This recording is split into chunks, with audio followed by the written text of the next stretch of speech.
मलिका furniture, मियारी furniture का दूसरा नाम मलिका फर्नीचर। बरस बरस से आपकी खिदमत करने वाली शख्सियत फारूक अशरफ की पेशकश मियारी आला और बेहतरीन क्वालिटी का हस्ब इस्तिताअत भी जहेज का मुकम्मल फर्नीचर सेट 20 साल वारंटी कार्ड के साथ हासिल कीजिए।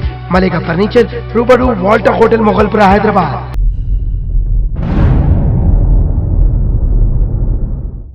शहर हैदराबाद में 5K रन का इनेकाद। पुराने शहर के साउथ जोन पुलिस की जानिब से 5K रन का इनेकाद अमल में आया, जिसमें हजारों की तादाद में बच्चों ने हिस्सा लिया। तेलंगाना के नायब वजीर आला मोहम्मद महमूद अली, वजीर दाखिला Nayini Narasimha Reddy, Hyderabad city commissioner of police M Mahender Reddy, PV Sindhu ने हरी झंडी दिखाई। इस मौके पर साउथ जोन के deputy commissioner of police V Satyanarayana, additional deputy commissioner of police Babu Rao भी मौजूद थे। Bureau report INDtoday.com।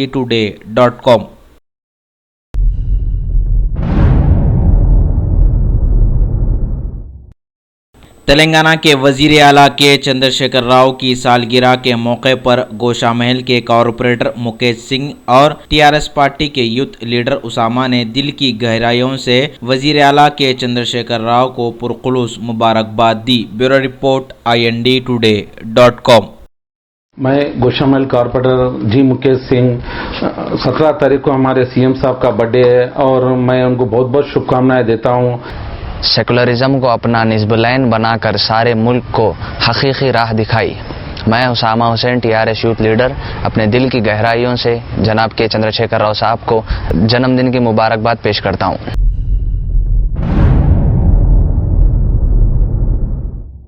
तेलंगाना के वजीर आला के चंद्रशेखर राव की सालगिरह के मौके पर ग्रेटर हैदराबाद म्युनिसिपल कॉरपोरेशन के डिप्टी मेयर बाबा फसीउद्दीन ने बच्चों के साथ केक काट कर दिल की गहराइयों से वजीर आला के चंद्रशेखर राव को पुरखुलूस मुबारकबाद दी। Bureau report INDtoday.com।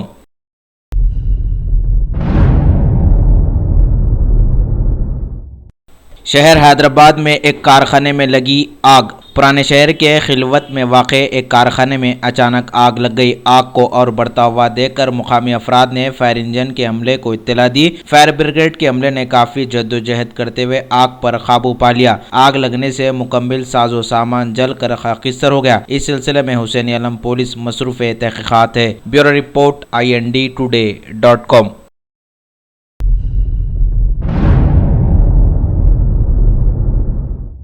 ये खबर इंतहाई अफसोस के साथ सुनाई जा रही है कि नशेमन नगर के रहने वाले जनाब मोहम्मद मूसा का इंतकाल हो गया। नमाज जनाजा मस्जिद खलीफा नशेमन नगर में अदा की गई और मुत्तसिल कब्रस्तान में तदफीन भी अमल में आई। समाज में अनगिनत लोग रहते हैं जो खामोशी के साथ समाज की खिदमत में जुटे हुए रहते हैं। वो काम करते हैं, नाम नहीं चाहते। शहर हैदराबाद की एक ऐसी ही खामोश शख्सियत नशेमन नगर के रहने वाले जनाब मोहम्मद मूसा इस दुनिया से इंतकाल कर गए। हैदराबाद के जनरल पोस्ट ऑफिस में सालों से बरसरकार रहते हुए इन्होंने कौम की तकलीफों में बड़ी ही मदद की थी। इनके छूट जाने से न सिर्फ जनरल पोस्ट ऑफिस के साथियों बल्कि दोस्त अहबाब में भी गम की लहर दौड़ गई। INDtoday.com की भी टीम इस गम में उनके अफराद खानदान के साथ शरीक है। Bureau report INDtoday.com।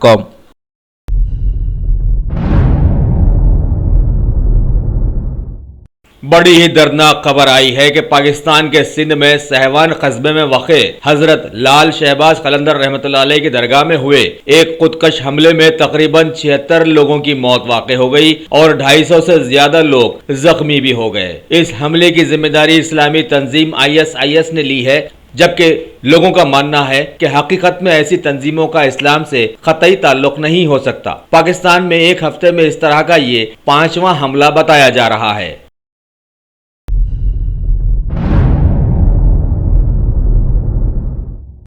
कोयटा से ताल्लुक रखने वाले CRPF के 45वीं बटालियन के कमांडर चेतन कुमार चेता ने कश्मीर में दहशतगर्दों के साथ लड़ते हुए 6 गोलियां खाकर भी लश्कर तैयबा के कमांडर अबू हारिस को मार गिराया था और अब खुद भी नाजुक हालत में हैं। लोग उनके लिए दुआएं कर रहे हैं।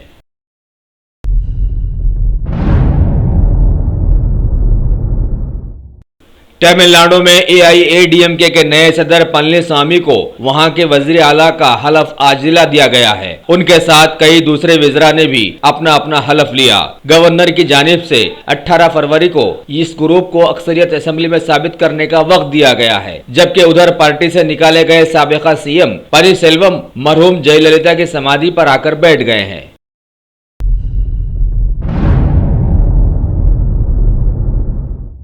उत्तर प्रदेश में तीसरे मरहले की 19 फरवरी को होने वाली वोटिंग के लिए इंतखाबी जलसे जुलूसों का वक्त आज खत्म हो गया। 12 जिलों की 69 सीट्स के लिए तीसरे मरहले में वोट पड़ेंगे और आखिरी दिन सभी पार्टियों ने वहां के लोगों को रिझाने की कोशिशों में नजर आईं।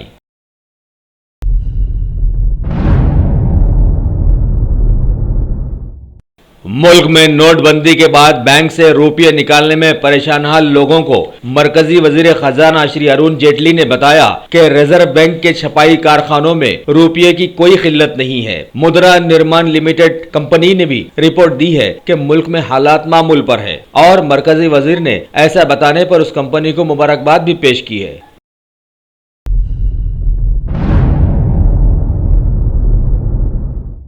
औसत और गरीब लोगों के लिए खबर है कि कानूनी मदद लेना अब भारत में आसान हो गया है, क्योंकि सुप्रीम कोर्ट ने खबर दी है कि उसकी जानिब से एक योजना लागू की गई है जिसके तहत 60,000 महीने और सालाना 7.5 लाख आमदनी वालों को कानूनी मदद मुहैया की जाएगी।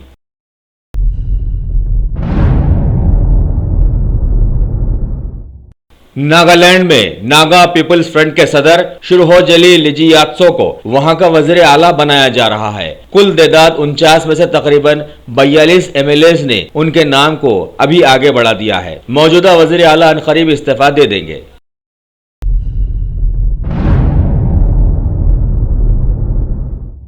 रिजर्व बैंक ऑफ इंडिया ने मुल्क में डेबिट कार्ड्स पेमेंट्स पर भारी कटौती का फैसला लिया है। छोटे कारोबारियों में डिजिटल पेमेंट्स को बढ़ावा देने के लिए ऐसा कदम उठाया गया है। रिजर्व बैंक ने 20 लाख तक के रोटेशन के छोटे कारोबारियों में शामिल सेंटर्स, स्कूल्स, सरकारी अस्पतालों के लिए 0.40% का ऐलान किया है।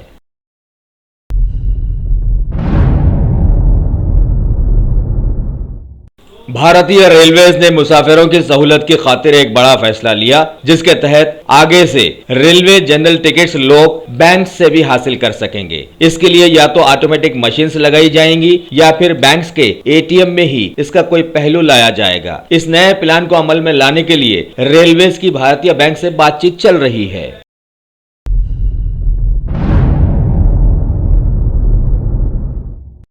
इस हफ्ते के आखिरी कारोबारी दिन घरेलू बाजारों में शानदार शुरुआत देखी गई। सेंसेक्स के निफ्टी में 1% की मजबूती नजर आई। तेजी के इस माहौल में निफ्टी 8,900 के करीब पहुंचा, जिसके तहत सेंसेक्स में 4 पॉइंट्स की तेजी शामिल हुई है।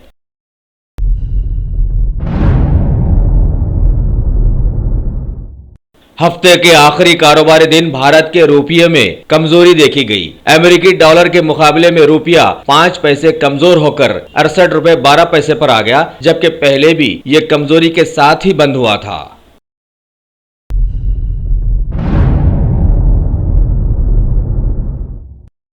अमेरिका के नए सदर श्री डोनाल्ड ट्रंप की जानिब से कहा गया है कि हालिया 7 मुस्लिम ममालिक के ट्रैवल बैन फैसले पर वो नजरसानी करेंगे, क्योंकि अदालत ने उनके इस फैसले को रद्द कर दिया था। महकमे के तर्जुमान ने बताया कि सदर मुकदमेबाजी में वक्त बर्बाद नहीं करेंगे, बल्कि इस सिलसिले में जल्द ही कोई नया रास्ता निकालेंगे। अब देखना आगे क्या होता है।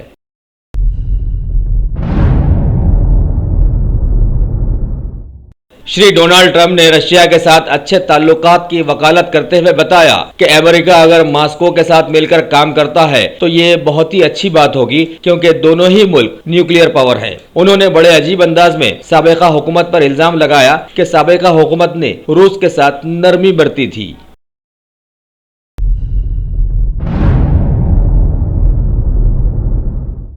भारतीय क्रिकेट की निगरानकार समिति भारतीय क्रिकेट कंट्रोल बोर्ड की बैठक आज दिल्ली में हुई, जिसमें तय पाया कि जल्द ही बोर्ड लोधा कमेटी की सिफारिशात को लागू करने को लेकर सुप्रीम कोर्ट में अपील करेगा।